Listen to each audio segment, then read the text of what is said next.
कुछ बच्चे रोते-रोते साँस रोक लेते हैं, आँखें पलटा लेते हैं, नीले पड़ जाते हैं या सफ़ेद फ़क हो जाते हैं और घर में हड़कंप मच जाता है, माँ की जान निकल जाती है।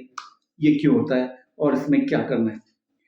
मैं हूँ डॉक्टर अव्यक्त अग्रवाल, मैं एक सीनियर शिशु रोग विशेषज्ञ हूँ। आज आपकी इस समस्या का हल बताने वाला हूँ। किसी पेरेंट्स को ज़रूरत हो सकती है जिनके छोटे बच्चे हों, उनसे ये वीडियो शेयर कर देना। बहुत परेशान होते हैं वो पेरेंट और काफ़ी पैसे-वैसे भी खर्च कर रहे होते हैं, एमआरआई ब्रेन, ईईजी वगैरह-वगैरह भी करा रहे होते हैं। ये एक्चुअली क्या है? 6 महीने से लेकर 5 साल तक के बच्चे के बीच में यूजुअली देखने मिलता है, बट ज़्यादातर 6 मंथ से शुरू होकर 2 साल के बीच में देखने मिलेगा। ठीक है?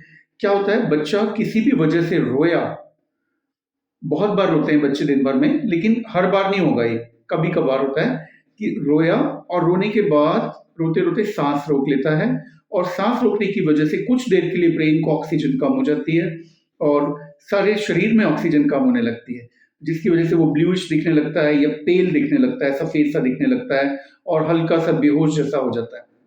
ये कुछ सेकंड्स के लिए होता है और हर बार वो रोने के बाद जो साँस रुकती है, इसके बाद हर बार उसकी साँस वापस आ जाती है और वो फिर से एब्सोल्यूटली नॉर्मल दिखने लगता है। ठीक है? ऐसा उसको दिन भर में 1 आध एपिसोड होगा, हफ्ते में 1 होगा या 15 दिन में 1 एपिसोड होगा, इस तरह का होता है और ज़्यादातर ये 6 मंथ्स टू 1 ईयर की एज के आसपास शुरुआत होती है। ये होता क्यों है और क्या ये डेंजरस है? देखने में ये एपिसोड्स बहुत डेंजरस होते हैं। इन एपिसोड्स का टेक्निकल नाम जो मेडिकल की लैंग्वेज में हम पीडियाट्रिशियंस यूज़ करते हैं, बोलते हैं इसको ब्रेथ होल्डिंग स्पेल। चाहे तो आप गूगल पर इसको सर्च करके देख सकते हैं। फिर से नाम लेता हूँ, ब्रेथ, ब्रेथ मीन्स सांस, होल्डिंग सांस रोक लेना, स्पेल एपिसोड हुआ, तो ब्रेथ होल्डिंग स्पेल इसका नाम है। इसमें होता ये है, क्यों होता है ये? एग्जैक्ट कारण तो नहीं पता किसी को भी, साइंस को भी, लेकिन आयरन की डेफिशिएंसी कई बार इस एसोसिएटेड देखी गई है कि आयरन यदि ब्लड में कम होगा बच्चे के तो इस तरह के एपिसोड्स होने की संभावना बढ़ जाती है। इसलिए इसके ट्रीटमेंट में भी डॉक्टर्स आयरन सप्लीमेंट देते हैं 3 टू 6 मंथ्स के लिए।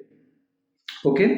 दूसरा, कई बार साइकोलॉजिकल रीजंस भी होते हैं, जैसे ये बच्चे थोड़े से अटेंशन सीकर की तरह के डेवलप हो रहे होते हैं, जिनको बहुत लोग प्यार कर रहे होते हैं और बड़े ये होशियार भी होते हैं अदरवाइज, जैसे 6 मंथ्स टू 1 ईयर की एज में जो करना चाहिए वो सब कर रहे होते हैं लोग, मतलब समझना बात को, जैसे 1 साल का बच्चा है तो थोड़ा बहुत मम्मा पापा वगैरह बोल लेना, इस तरह से सब कुछ कर रहे होते हैं। ठीक है? तो इंटेलिजेंट होते हैं। देखने में एपिसोड बहुत खतरनाक होते हैं, बट एक्चुअली खतरनाक नहीं होते हैं। हर बार बच्चा नॉर्मल होगा, ना ये मिर्गी का रूप लेंगे, ना इससे बच्चे की कभी मृत्यु होती है और ना ही कोई और समस्या बच्चे को होती है और बच्चा एब्सोल्युटली ठीक रहता है।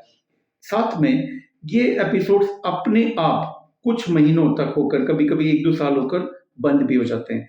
लेकिन यदि आयरन डेफिशिएंसी को ठीक किया जाए तो जल्दी भी ठीक हो सकते हैं। कई बार आयरन, विटामिन डी, कैल्शियम हम लोग सप्लीमेंट करते हैं। साथ ही साथ में ये सलाह दी जाती है पेरेंट्स को कि जब भी वो ऐसा करें तो बहुत जम से हड़कंप नहीं मचाएं। खूब रोना-धोना मच जाता है ना घर में, वो ना करें। वो जितना होगा उस बच्चे के सबकॉन्शियस को पॉजिटिव रिइंफोर्समेंट जाएगा और वो और भी ज़्यादा इस तरह के एपिसोड फिर होते हैं। तो बेटर ये होगा कि उस समय कूल रहें। ज़्यादा से ज़्यादा कहीं पर पिंच कर सकते हैं। इस समय बच्चे को कुछ पिलाएँ-विलाएँ नहीं, पानी वगैरह, पिंच कर दें कहीं भी, तो पेन स्टिमुलस से वो ब्रीथिंग फिर से शुरू कर देगा लेना। ये भी किया जा सकता है। हालाँकि कुछ बुक्स में इसको मना भी किया गया है कि ये भी नहीं करना है, बट मैं जहाँ देखता हूँ कि पेरेंट्स बहुत चिंतित हैं, वहाँ उनको ये एडवाइस करता हूँ। तो ये थी ब्रेथ होल्डिंग स्पेल को डील करने की विधि। ठीक है? कि इस तरह से हड़कंप ना मचाएँ, पिंच करें, आयरन, कैल्शियम सप्लीमेंट दें। पेरेंट्स को एश्योर्ड रहना चाहिए, 100% ठीक हो जाएगा। इसमें कोई भी और जाँच का रोल नहीं है। जैसे ईईजी कराएँगे वो नॉर्मल होगी, सीटी स्कैन, एमआरआई, हार्ट की जाँच, ये सब कुछ नॉर्मल होगी। तो फिर डॉक्टर को नहीं दिखाएँ क्या? नहीं। देखिए, पीडियाट्रिशियन को एक बार मिलने से कोई दूसरा कुछ कारण तो नहीं, कुछ और तो नहीं है, क्योंकि आप नहीं समझ पाएँगे ना, तो इसलिए एक बार मिल लेना चाहिए।